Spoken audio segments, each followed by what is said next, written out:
جیسا کہ آپ تمامی احباب کو معلوم ہے کہ یہ ماہ رجب المرجب کا آغازی جمعہ ہے۔ ماہ رجب المرجب کے بڑے فضائل ہے۔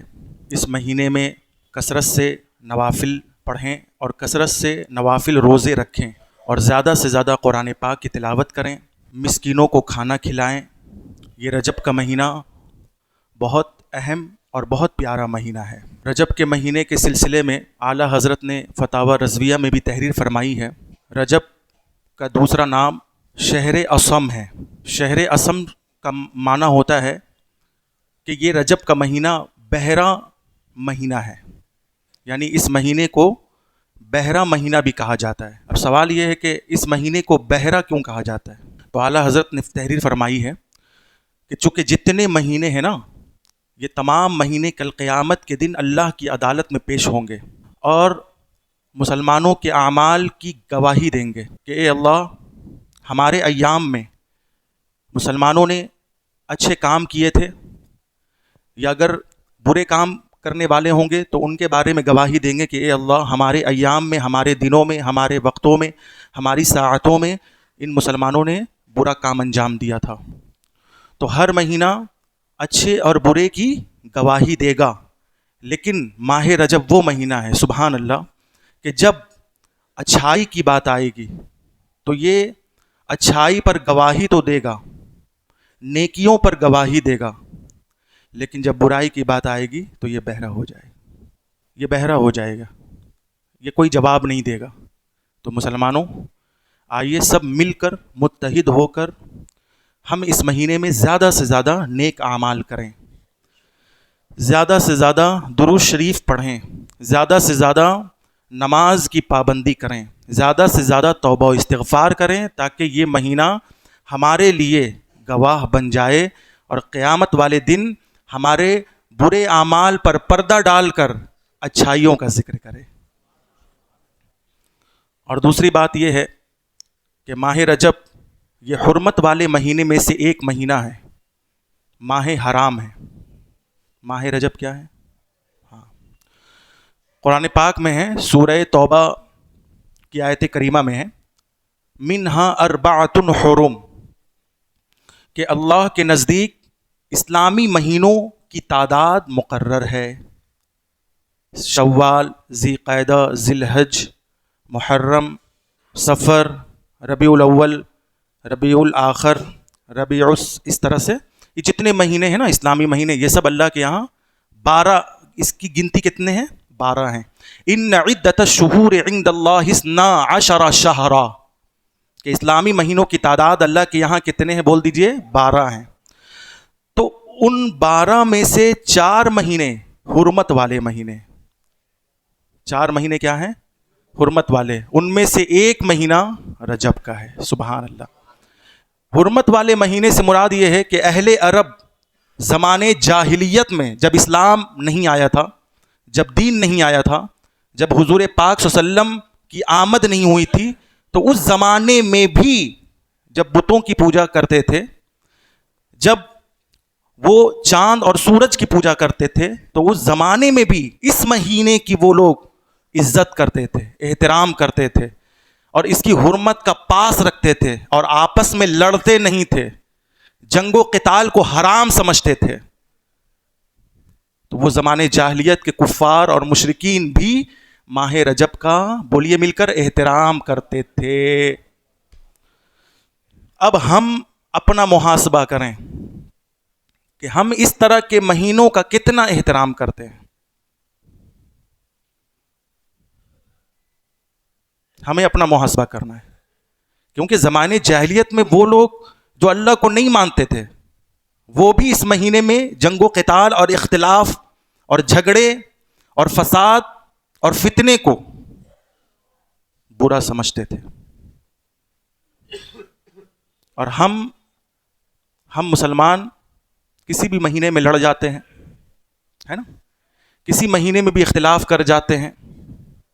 نہیں پیارے، میں نے قرآن پڑھا ہے، 4 پارہ ہے، اللہ ارشاد فرماتا ہے، وَاعْتَصِمُوا بِحَبْلِ اللَّهِ جَمِيعًا، مسلمانوں، اللہ کی رسی کو ایک ہو کر مضبوطی سے پکڑ لو. آپس میں اختلاف نہ کرو. آپس میں نہ کسی ادارے کے نام پر اختلاف کرو، نہ کسی تحریک کے نام پر اختلاف کرو، نہ کسی تنظیم کے نام پر اختلاف کرو. آپس میں ایک ہو جاؤ. آپ دیکھیں صحابہ کرام کی ذات کو پڑھیں، ان کے درمیان آپسی اختلاف نہیں تھا. وہ سب بھائی بھائی کی طرح رہتے تھے. یہاں تک کہ اگر ایک بھائی کے غیر موجودگی میں اگر کوئی دوسرا بھائی اس کا تذکرہ کرتا، اگر تعریف کرتا، تو سارے صحابہ اس کی تعریف کرنے لگ جاتے. توجہ دیجیے. دیکھیے صحابہ کا ایمان، دیکھیے صحابہ کا دین، کہ جب کسی ایک بھائی کی غیر موجودگی میں کوئی دوسرا اگر تعریف کرتا تو سارے صحابہ تعریف میں بولیے لگ جاتے کہ ہاں آپ نے ٹھیک کہا، ہاں آپ نے ٹھیک کہا، ہاں آپ نے ٹھیک کہا. لیکن ابھی ہوتا کیا ہے؟ آج کے مسلمانوں کا حال دیکھیے کہ اگر ایک مسلمان بھائی کی غیر موجودگی میں اگر دو چار لوگ تعریف کرنے لگ جائے تو دو چار میں سبھی لوگ برائی نکالنا شروع کر دیں گے. اس کا مطلب یہ کہ آج کل کے مسلمانوں کو آپس میں ایک دوسرے سے حسد زیادہ ہے. حسد کی وجہ سے یہ آگے نہیں بڑھ پا رہے ہیں. نہیں پیارے، اگر اللہ پاک نے کسی کو منصب دیا ہے نا تو وہ آپ کی طبیعت کے مطابق دیا ہے. اب میں آ رہا ہوں، آپ دیکھ کتنے لوگ سمجھ رہے ہیں. کسی کو اللہ نے اس دور فتن میں، فتنے کے زمانے میں، فتنے کے دور میں اگر آپ کا کسی کو رہبر بنایا ہے یا عہدہ دار بنایا ہے یا رہنما بنایا ہے تو آپ کی طبیعت کے حساب سے بنایا ہے. آپ جیسے تھے ویسا منصب اللہ نے ویسے کو عطا کر دیا. بس صحیح ہے، صحیح بات ہے. آپ جیسے تھے ویسے اللہ نے اس کو منصب عطا کیا ہے، ویسے ہی لوگوں کو عطا کیا. اگر آپ چور ہیں تو منصب پر بیٹھنے والا بھی آپ ہی کی طرح ہوگا. آپ اگر گنہگار ہیں تو منصب پر بیٹھنے والا بھی ویسے ہی ہوگا. آپ اگر غدار ہیں تو منصب پر بیٹھنے والا بھی ہاں وفادار نہیں ہوگا. ووٹ دیں گے فرعون، نمرود، ابو جہل، ابو لہب جیسی طبیعت کے لوگوں کو اور خواہش کریں گے حضرت عمر بن خطاب جیسا بادشاہ بن جائے. تو آپ اپنے اعمال کا محاسبہ کیجیے. کسی منصب پر بیٹھنے والے پر انگوش نمائی کرنی کیا ضرورت ہے؟ آپ کو تو اپنے اعمال کا محاسبہ کرنا ہے.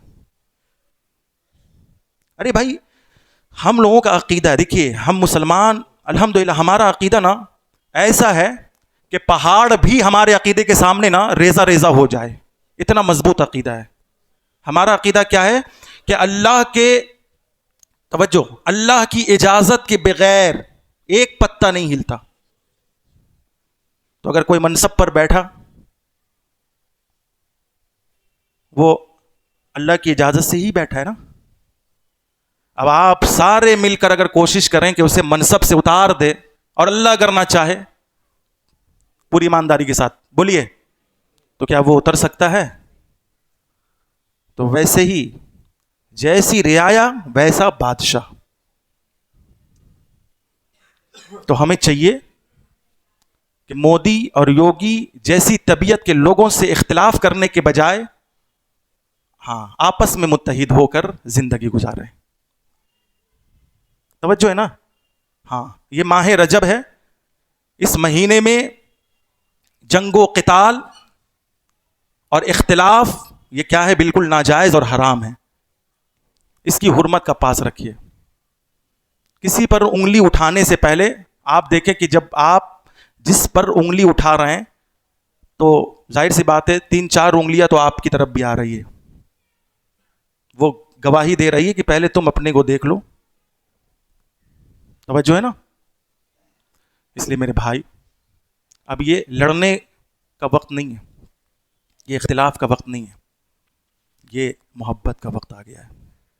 آپس میں ایک ہو جائیے, آپس میں متحد رہیے, ایک دوسرے پر کیچڑ نہ اچھالیں, ایک دوسرے کے عیب کو نہ نکالیں. اللہ پر بھروسہ کیجیے, اللہ فیصلہ فرمانے والا ہے. اللہ احکم الحاکمین ہے. بہترین فیصلہ فرمانے والا کون ہے؟ سب مل کر بولیں اللہ ہے. کیا آپ کو اللہ پر ایمان نہیں ہے؟ اگر آپ کو اللہ پر ایمان ہے, اللہ کے فیصلے پر ایمان ہے, تو فیصلے کا انتظار کیجئے. آپ صبر کریں, آپ خاموشی اختیار کریں, آپ نظر انداز کریں. قسم خدا کی جب اللہ کا فیصلہ آئے گا تو بہترین فیصلہ آئے گا. یہ نہیں کہ آپس میں لڑ کر. اب دیکھیں صحابہ کرام, اللہ اکبر, ان کے درمیان اختلاف بالکل بھی نہ تھا. صحابہ اور اہل بیت کے درمیان اختلاف بالکل بھی نہ تھا. یہ سب بھائی بھائی بن کر زندگی گزارتے تھے اور بہت پرسکون زندگی گزارتے تھے.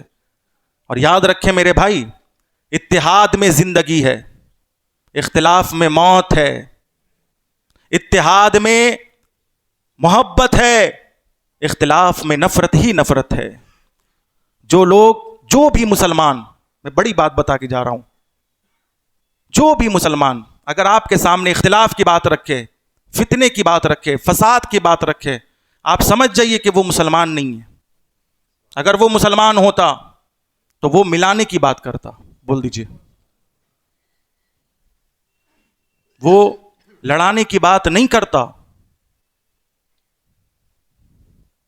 تو صحابہ کرام کی زندگی کو پڑھیں آپ, کہ غیر موجودگی میں بھی کوئی تعریف کرتا تو کوئی برائی نہیں نکالتا کہ نہیں ایسا نہیں ہے. نہیں, سب تعریف کرتے, کیونکہ پتہ ہے کہ اگر کسی بھی مسلمان کی چند مسلمانوں نے مل کر تعریف کی تو اللہ بھی خوش ہو جاتا ہے, اور کسی مسلمان کی چند مسلمانوں نے مل کر برائی کی تو اللہ بھی ناراض ہو جاتا ہے. ہمیں ایک ہونے کی ضرورت ہے. دشمنان اسلام اور مسلمانوں کے دشمنوں کو تو موقع چاہیے نا بھائی, اور ہم لڑ رہے ہیں آپس میں. کوئی ادارہ کے نام پہ لڑ رہا ہے, کوئی تحریک اور تنظیم کے نام پہ لڑ رہا ہے. آئے دن میڈیا والے بھی موقع کا فائدہ اٹھا رہے ہیں. آئے دن کہیں سے یہ خبر نہیں آتی کہ مٹیا بروج کے مسلمانوں میں اختلاف ہو گیا, یا راجہ بازار کے مسلمانوں میں اختلاف ہو گیا, یا پاک سرکس کے مسلمانوں میں اختلاف ہو گیا. لیکن سب سے زیادہ خبر اگر آتی ہے تو کیلا بگان 39 نمبر وارڈ کے مسلمانوں میں اختلاف ہو گیا. کیا مجھے غیرت نہیں ہوتی؟ کیا مجھے حیا نہیں آتی یہ بات سن کر کہ میں جس علاقے کا ذمہ دار ہوں, اس علاقے کی اس طرح کی خبر اگر پھیلے گی تو تھوڑا تو مجھے بھی غیرت ہوگی نا بھائی, بولیے. اس لیے اب یہ سب بند کر دیں. اب کوئی اتحاد کی بات کریں تو اس کے ساتھ رہیے, کوئی اگر اختلاف کی بات کرے تو اس کا ساتھ چھوڑ دیجیے, اور کہہ دیجیے قرآن کی نظر میں ہم اگر مسلمان ہیں تو قرآن نے حکم دیا ہے وَاعْتَصِمُوا بِحَبْلِ اللَّهِ جَمِيعًا, مسلمانوں سب مل کر ایک ہو جاؤ. اور ایک ہونے کی صورت یہ ہے کہ اللہ کی رسی کو مضبوطی سے پکڑ لو. اور اللہ کی رسی کیا ہے؟ کسی نے کہا قرآن اللہ کی رسی ہے, تو قرآن کو پکڑ لو. اللہ کی رسی کیا ہے؟ تو کسی نے کہا کہ اہل بیت مصطفیٰ کے گھر والے اللہ کی رسی ہیں. تو اہل بیت کا ادب اور احترام کرو, آپس میں اختلاف نہیں ہوگا. قرآن پڑھو, آپس میں اختلاف نہیں ہوگا. دین پر عمل کرو, آپسی اختلاف سے بچ جاؤ گے. شریعت پر عمل کرو, آپسی اختلاف سے بچ جاؤ گے. اہل بیت آل نبی اولاد علی کا احترام اور تعظیم کرو, آپسی اختلاف سے بچ جاؤ گے. ارے بھائی, ہندوستان میں جب خواجہ خواجگان, فخر ہندوستان, عطائے رسول, اولاد زہرا بطول, چمنستان فاطمی کے پھول, ہم سب کا خواجہ اور پورے بھارت کا ہے وہ راجا. آج کے راجاؤں کو پرجاؤں نے بنایا ہے، توجہ دیجیے، لیکن میرے خواجہ کو مصطفیٰ نے بنایا ہے۔ اس لیے خواجہ کی حکومت کا سکہ کل بھی چل رہا تھا، آج بھی چل رہا ہے، انشاءاللہ صبح قیامت تک چلتا رہے گا۔ خواجہ خواجگان کا مہینہ ہے، چھٹی شریف عنقریب ہمارے درمیان آنے والی ہے۔ ہم ایک دوسروں کو چھٹی شریف کی مبارک بات کیسے پیش کریں گے جب ہم ایک دوسرے پر کیچڑ اچھالتے ہیں، عیب نکالتے ہیں، ایک دوسرے سے اختلاف کرتے ہیں؟ ہم خواجہ صاحب کو کیا منہ دکھائیں گے؟ جو لوگ آستانے غریب نواز پہ جاتے ہیں وہ کیا منہ دکھائیں گے؟ لڑ کر آ رہے ہو، مسلمانوں کو نیچا دکھا کر آ رہے ہو۔ ارے وہ خواجہ غریب نواز جب ہندوستان کی دھرتی پر آئے نا تو انہوں نے سب سے پہلے نفرت کا خاتمہ فرمایا۔ بولیے کیا کہ نہیں؟ نفرت کا خاتمہ فرمایا۔ یہ پرتھوی راج چوہان کو آپ نے شکست دی، آپ نے نفرت کی سیاست کا خاتمہ فرمایا اور محبت کی بنیاد ڈال دی، اور ایسی محبت کا جام پلایا کہ اپنے تو اپنے ہیں، غیر بھی اگر خواجہ صاحب کو دیکھ لیتے تھے تو کلمہ پڑھ لیتے تھے۔ اسی لیے جب تک بھارت میں فاطمۃ الزہرا کا خاندان رہے گا، بھارت میں مسلمان رہے گا۔ بس شرط یہ کہ مسلمانوں ایک ہو جاؤ، مسلمانوں اللہ کے واسطے چھوڑ دو، آپ بھول جاؤ، آپ ایک دوسرے سے گلے لگ جاؤ، ایک دوسرے سے مصافحہ کرو۔ اور دیکھو بھائی، آپ کا یہ علاقہ ہے، علاقائی سطح پر تو اختلاف نہیں ہونا چاہیے، علاقے کے لوگوں کو ایک دوسرے سے مل کر رہنا چاہیے۔ پڑوسی کے کام نہیں آئے گا تو کس کے کام آئے گا؟ بولیے۔ مگر ہوتا کیا ہے کہ علاقائی اختلاف کو ختم کرنے کے لیے ہم باہر سے لوگوں کو بلاتے ہیں۔ باہر والے کتنا درد رکھیں گے آپ کا، جتنا آپ کے برادری کے لوگ درد رکھیں گے نا آپ کا۔ آپ جس برادری سے ہیں اور آپ جس قوم سے ہیں، جتنا وہ درد رکھیں گے اتنا باہر والے درد نہیں رکھیں گے۔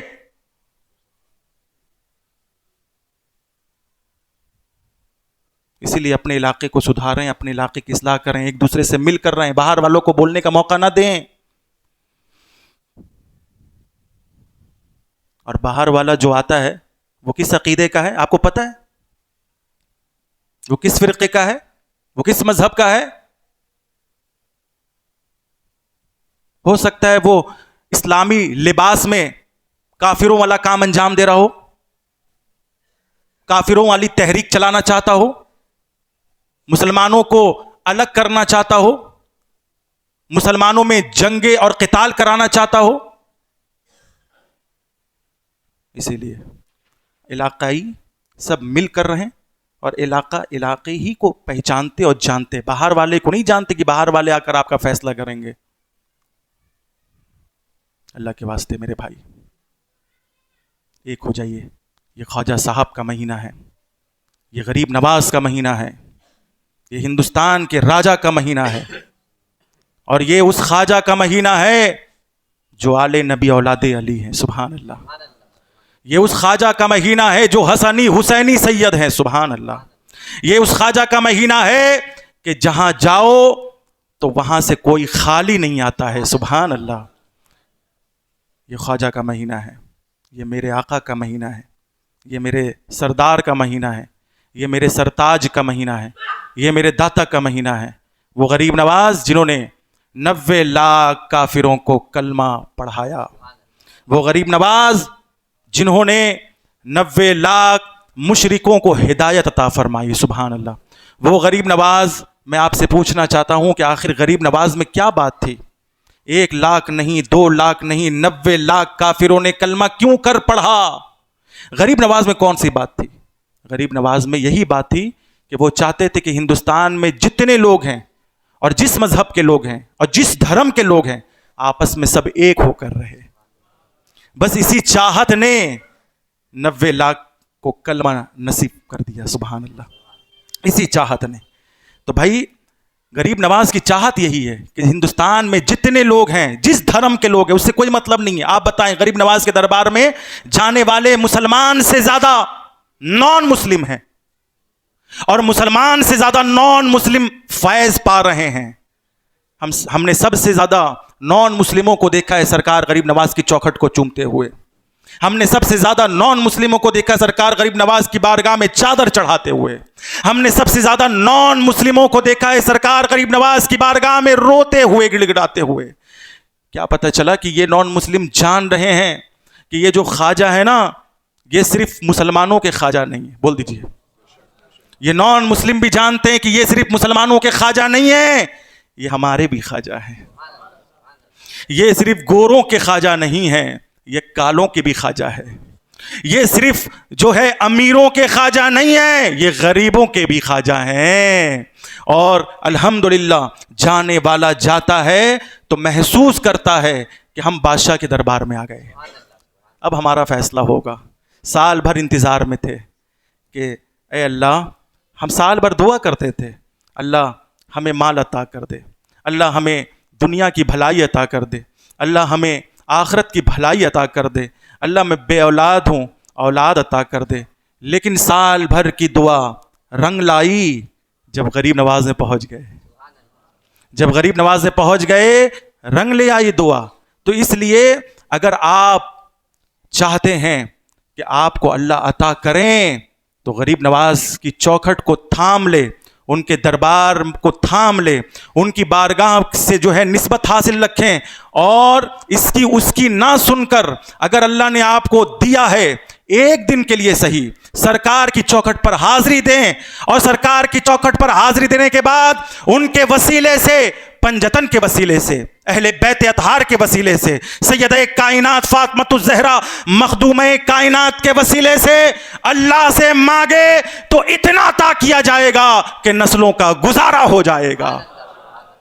وہ غریب نواز, اسی لیے محدث اعظم نے فرمایا غریب آئے ہیں در پر, تیرے غریب نواز کرو غریب نوازی, میرے غریب نواز تمہاری ذات سے میرا بڑا تعلق ہے کہ میں غریب بڑا تم بڑے غریب نواز. تمہارے در کی کرامت یہ بارہا دیکھی, یا غریب نواز تمہارے در کی کرامت یہ بارہا دیکھی, غریب آئے ہیں اور ہو گئے غریب نواز. غریب آئے ہیں اور ہو گئے غریب نواز, لگا کے آس بڑی دور سے میں آیا ہوں. یا غریب نواز کوئی کولکاتہ کی سرزمین سے آیا ہے, کوئی جو ہے بہار سے آیا ہے, کوئی یو پی سے آیا ہے, کوئی بامبے سے آیا ہے, کوئی کہاں سے آیا ہے, کوئی کہاں سے آیا ہے, بڑی دور سے یہ آئے ہیں. اب یہ خالی نہیں جائیں گے, سرکار یہ نوازے جائیں گے. لگا کے آس بڑی دور سے میں آیا ہوں, مسافروں پہ کرم کیجئے غریب نواز, مسافروں پہ کرم کیجئے غریب نواز. اور جب مانگنا ہے نا, جب بڑوں کے دربار میں مانگیں تو بڑوں کے چہیتے کے وسیلے مانگے. بڑوں کے دربار میں جب حاضر ہوں تو بڑوں کے جو چہیتے ہیں نا ان کے وسیلے مانگے. اور میرے غریب نواز کا چہیتا کون ہے سنیں, حضور اشرف سمنا کے نام کا صدقہ, حضور اشرف سمنا کے نام کا صدقہ ہماری جھولی کو بھر دیجئے غریب نواز, ہماری جھولی کو بھر دیجئے غریب نواز. چھٹی شریف کے موقع پر اگر آپ وہاں نہیں جا رہے ہیں تو اپنے گھر ہی میں صحیح سرکار خواجہ غریب نواز کے نام پر فاتحہ کریں, انشاءاللہ بہت برکتیں ہوں گی. میں پیشگی آپ تمامی حضرات کو, بالخصوص خواجہ صاحب کے چاہنے والوں کو چھٹی شریف کی مبارکباد پیش کرتا ہوں, اور اللہ سے دعا کرتا ہوں کہ اللہ سرکار غریب نواز کے عرس سراپا قدس کے صدقے امت مسلمہ کی حفاظت فرما. آمین ثم آمین. صدق دل سے پڑھ لے استغفر اللہ ربی من کل ذنب اذنبتہ واتوب الیہ, لا الہ الا اللہ محمد رسول اللہ صلی اللہ علیہ وسلم.